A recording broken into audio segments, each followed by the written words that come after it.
Hello and welcome to WOOK Contests, WOOK's literary blog. Today we have English mathematician and physicist Stephen Wolfram with us.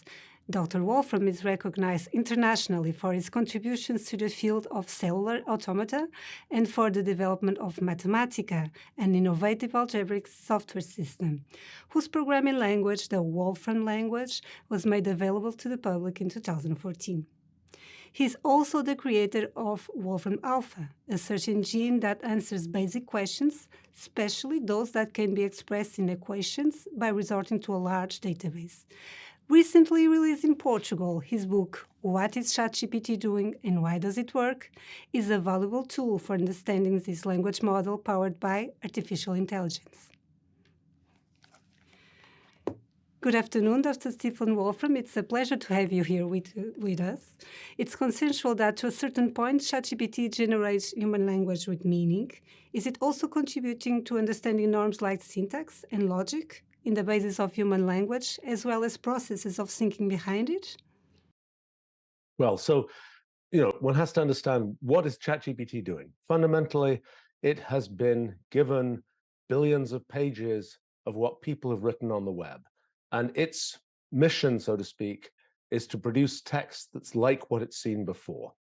So if you say, the cat sat on thee, it's probably going to have seen the next word being mat in 50,000 web pages. So it's going to say, likely the next word is mat. So it's basically trying to reproduce sort of the typical things people write on the web. Now, it turns out that when you look at lots and lots of things people have written on the web, there are certain regularities that exist there. So, for example, things tend to be set up to be logically correct. Sometimes they're not, but more likely they're logically correct. And so it's kind of noticed that pattern, that sentences tend to form these sequences that correspond to logic. So when it generates a sentence that it's trying to make similar to what humans have written on the web, it's going to make that sentence follow logic in the same way that humans think about it. But it would be, the thing it's doing is really trying to reproduce what humans write on the web. Now, the thing that's surprising is that in the case of, the cat sat on thee, yes, there are probably actual examples of that sentence on the web, but for many of the things we're asking it to do, there is no actual example on the web of what we asked it to do. So it has to come up with, it has to extrapolate, it has to make up its own version of what might have been on the web.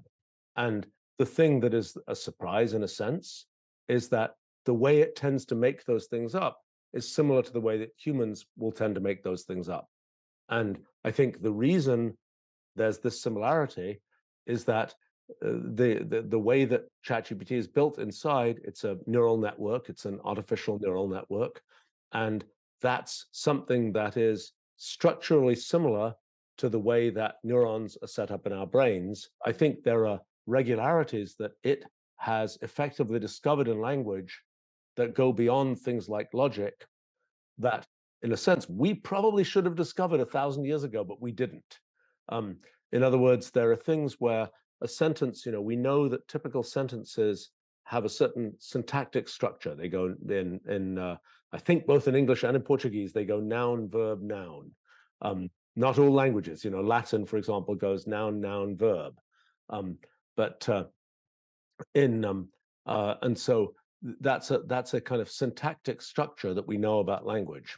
But there are many sentences that go noun, verb, noun that are syntactically correct, but they're nonsense. They don't mean anything. So my guess is that what ChatGPT has effectively done is to find out that there's a kind of a construction kit for meaningful sentences in English or Portuguese or whatever. You could say something goes to, travels to this place. What can travel to that place? A mountain can't travel to that place. A person can, a car can, certain kinds of things can travel.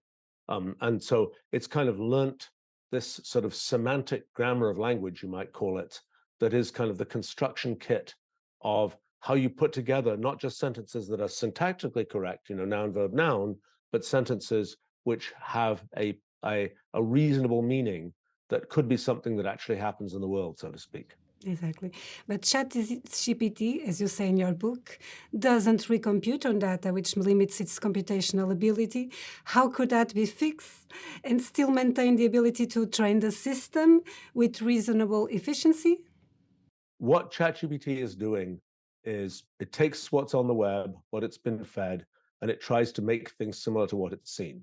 That does not allow it to kind of create new knowledge. That's kind of take what's there and remix it to produce the results it's producing. Now, the thing that's happened, kind of a story that began 300 years ago when people started using things like mathematics in doing science and so on, is this idea that we can formalize things. We can set up rules for kind of computing new knowledge. And in the last century or so, sort of the big idea there is computation, the thing that is now what we get to do with computers. And it's been a big story of my life, so to speak, trying to figure out, once we can formalize things computationally, what can we then work out? How can we go out and create new knowledge, figure out new things using kind of this formalized way of thinking about the world? And one of the things that's sort of my big life mission, I suppose, is building this kind of computational language. We talk about sort of human language, which is kind of this imprecise way of expressing ourselves. But what the question is, can we make a computational language where we have kind of a precise way of describing the world that both we can think in terms of and computers can think in terms of? Something that, logic does a little piece of this, but can we go much further than that and kind of express things about all the kinds of things that happen in the world? And yes, we can. That's what I just spent the last 40 years kind of building. The result of that is that it's possible to use computation to work out new things that we never were not part of what we'd ever figured out before. Now, as a practical matter, like you can use ChatGPT and you can connect it to the Wolfram plugin, and it will then, inside ChatGPT, it will then be formulating its questions, so to speak, so that they can be addressed computationally, so that we can actually use the specific computational knowledge that we've built up. So it's not just guessing, well, it sounds roughly right to say this or that. It's actually computing, yes, this is exactly the right thing, and it can compute things that, in that way, it can sort of control, it can use as a tool, our computational language, to compute things that have never been computed before. What we can do purely with language, and in a sense, it's kind of like what we humans can do just sort of off the top of our head thinking about language. And then there's what we can do if we formalize things and we kind of use these precise rules to compute what should happen. Exactly.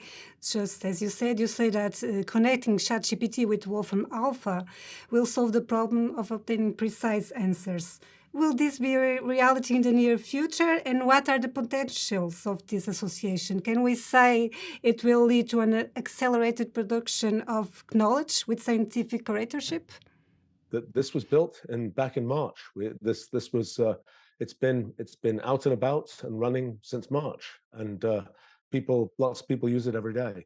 I think the this is a thing that yes, it's actually a pretty powerful way to do things. In fact, a thing we now have built is what we call chat notebooks, which are a mechanism on your computer through Wolfram Language technology stack to access ChatGPT and other large language models, LLMs, and you can basically say in plain language, English, Portuguese, whatever, roughly what you want to do, and then the system will try and create a piece of computational language that represents precisely what it thinks you want to do.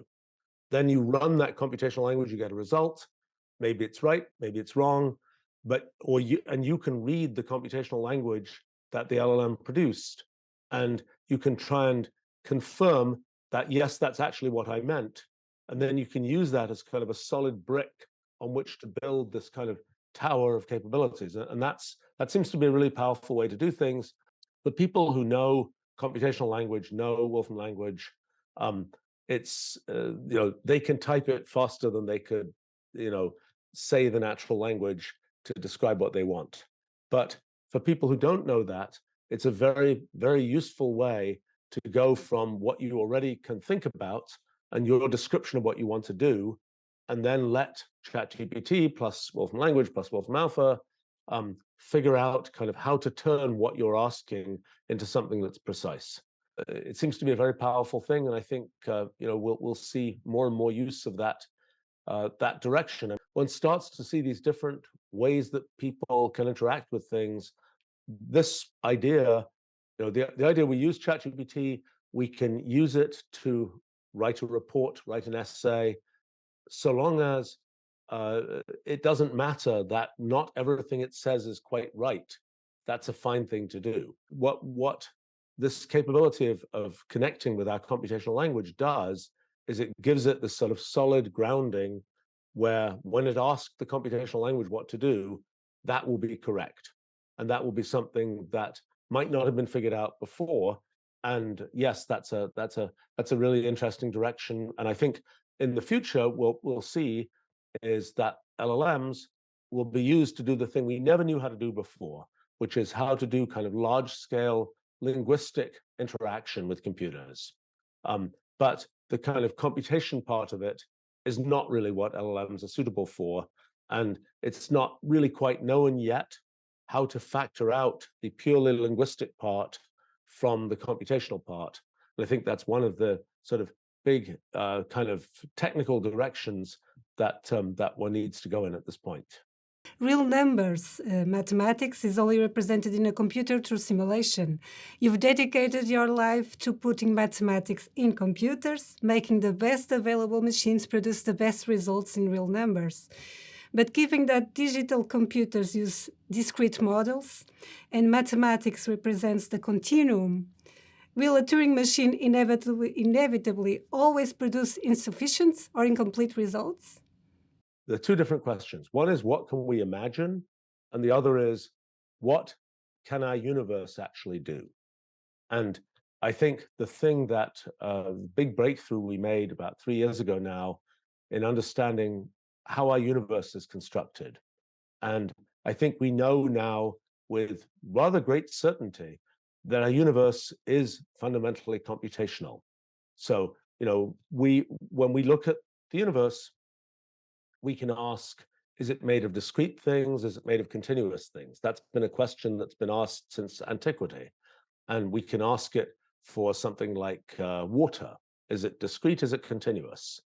Until 100 years ago, a little bit more than 100 years ago, people would have said, well, it's probably continuous. Then we discovered that water is actually made of discrete molecules. Same thing for light. We know it's made of photons. The thing that has been the holdout in terms of what it's made of is space. People have assumed from Euclid on that kind of space is just this continuous thing where we can put something anywhere we want in space. I'm pretty sure that's not true. And in fact, that space isn't continuous, it's discrete. There are discrete atoms of space, and the only thing we can say about those atoms of space is how they're related to each other. And the big surprise is, on a large scale, just like from the discrete water molecules, we get kind of the fluid behavior of water. So from these discrete atoms of space, we get the kind of the structure of space-time that Einstein's equations for gravity say should be there. We get all these phenomena of black holes and all these kinds of things. So it's a very remarkable thing that from this discrete underlying structure, we get the things that we observe about space-time. And in fact, it goes even beyond that. We get the things we observe about quantum mechanics and so on. It really seems that we found kind of the correct underlying machine code for our universe, which is pretty exciting. And I must say that if you'd asked me to predict when that would happen, I would have said, not sure which century that will happen in. I mean, I've been interested in these questions for a long time, and it's been kind of a series of sort of scientific breakthroughs and scientific ideas that I've ended up having over the years, together with the building of a big tower of tools that eventually, technological tools that eventually allow us to actually do what we need to do to see that this is how things work. So I'm pretty sure the universe that we live in is ultimately discrete. It's made of discrete atoms of space, updated in discrete ways, and so on. But now when you talk about real numbers are continuous in the sense that you can have, so for example, if you have integers, you just have a limited number of digits in every integer. But a real number, picked sort of at random, has an infinite sequence of digits in it. And for a computer, a computational system, like the one that I think our universe is, it can't work things out with numbers that have an infinite number of digits. It can't do that in finite time. So, but we can imagine these real numbers, this continuum of numbers. We just can't implement it in our universe. Now, you can ask questions like, what can we do, kind of, given that we can imagine it, how can we deduce things about it? We can just say there is this thing, we call it infinity. In Wolfram language, it's just the symbol, infinity, INF, etc. You just spell it out, it's infinity. If we say, what's 1 divided by infinity? Oh, it's 0. We can work that out. So infinity, we can treat it to some extent as just the symbolic object that we do things with. But what happens is, if you start asking more detailed questions about, for example, real numbers, you will find that there are questions you can formulate where there simply isn't a way to answer that question in finitely using a purely computational system. And so even though there's some things you can answer about real numbers just by sort of talking about them symbolically, there are ultimately ones you cannot. This now gets very deep down sort of a philosophical rabbit hole, but the thing that, in a sense, I think is the ultimate structure that we are sampling when we experience the universe is this thing that I call the Ruliad, which is this kind of entangled limit of all possible computations. So imagine, take all possible Turing machines, you start them off from all possible initial states, you have all possible rules, you run them for infinite time. Big messy object where these Turing machines, sometimes they'll have one state, it'll branch, sometimes they'll merge, big complicated thing. The big result is that observers like us are limited in what we can sample. It's kind of like when we're looking at gas molecules or something, we don't get to follow every individual gas molecule. We have a much sort of larger scale view of what's happening. And that means we only get to say, the average density of the gas, things like that. So similarly with the Ruliad, observers like us who have finite minds and who have various other kinds of limitations necessarily only observe certain features of the Ruliad. And it turns out the features we observe correspond to the laws of physics. That's kind of the big result of a lot of things we've done in recent years. The Ruliad is the limit of all possible kind of Turing machine computations. We can imagine a Hyperruliad, which allows things that are Turing machines which can answer, which have extra pieces added that allow them to answer questions which took infinite effort for a Turing machine. Okay, but it turns out that what happens is, if you are an observer within the Ruliad, you can never observe anything in the Hyperruliad. And if you were in the Hyperruliad, what would the Ruliad look like to you? This is where things get really funky.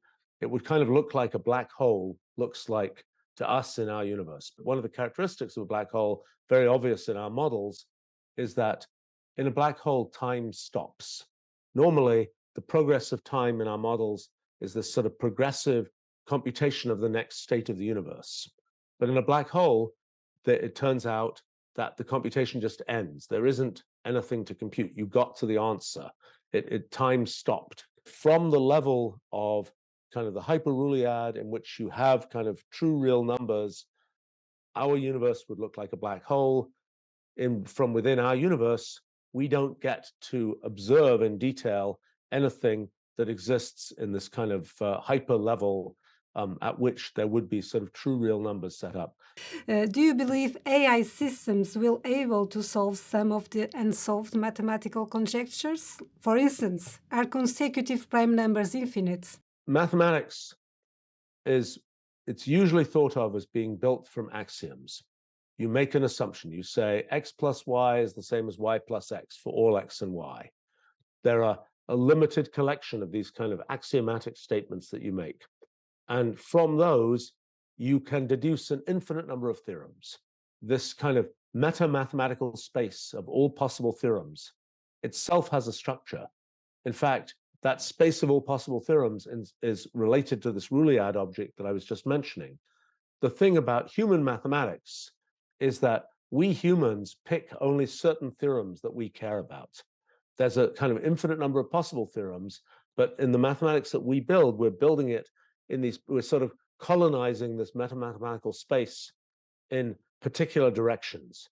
And so this question about whether there is a particular, this question, is there a particular theorem? If you pick your favorite theorem, you can ask the question, can it be reached from the axioms that I've defined? And the answer is, it might not be reachable from the axioms you've defined. That doesn't mean that it isn't an interesting theorem that you could just add to your bag of axioms that you believe are true. But this has been a very confusing thing in the history of mathematics, that people have sort of thought that there's sort of this question of whether mathematics is something that can be built from axioms, or whether it's something where there is an intrinsic truth to mathematics that we are merely discovering. And as a matter of fact, I think that what my work on Metamathematics and the Ruliad and so on tends to suggest is that it's a more accurate picture to say that there is an ultimate kind of truth to mathematics that exists, and we as kind of observers of metamathematics are kind of slicing out particular pieces that are kind of that work for observers like us. Are we close to the stage where AI itself will make breakthrough discoveries, like in physics, like cold fusion? Working out things that haven't been worked out before is quite easy. The question is, do we humans care about it? So, for example, it is easy to get a computer, and I've done this a lot in my life, to get a computer to create new algorithms, to create new rules for doing computation. There's sort of two different issues. What's out there in the computational universe, and then what relates to technology that we are interested in building. And so this question, once you've defined a question, like, is there a way for fusion, let's say, is there a way to sort of set things up so that the magnetic confinement system will work correctly, et cetera, et cetera, et cetera? Yes, there are ways to have sort of computational ways to explore the universe of possibilities that are quite efficient. Now, the thing to understand about AI is that the story of AI and things like ChatGPT is a story of trying to align the AI with the way we humans do things and think about things. That's different from asking the question, what's out there in physics? Physics has no particular alignment with us.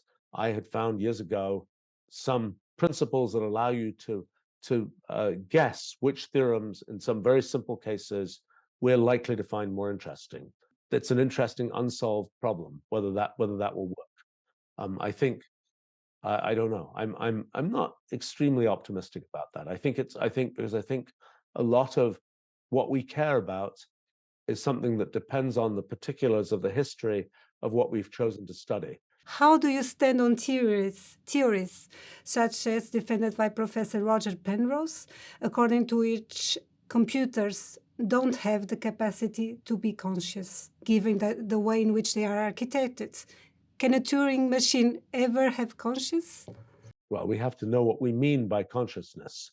And I think that's a very slippery thing. And people think of consciousness as being this internal feeling about things. And I think it is simply wrong to think that computers can't have an internal feeling about things. I mean, the fact is that all we ever know, any of us ever know, is the internal feeling within our own minds. It's an assumption that, for example, other humans have similar internal feelings to our own. It's a fundamental assumption that we humans make. We happen to not make that assumption about computers.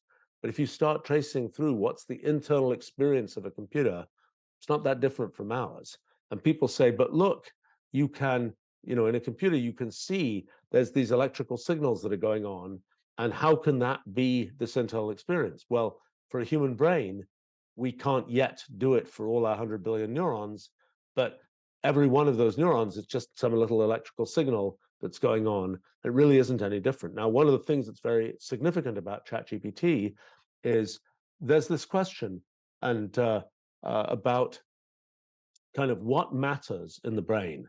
For example, it could be the case that, and this is something I know Roger Penrose has talked about, it could be the case that, features of quantum mechanics or quantum gravity or something like this are somehow we're probing those features in the ways that our brains work. I think ChatGPT kind of puts the last nail in that coffin, because I think that, we thought, gosh, we can never do these things like produce human language, et cetera, et cetera, et cetera.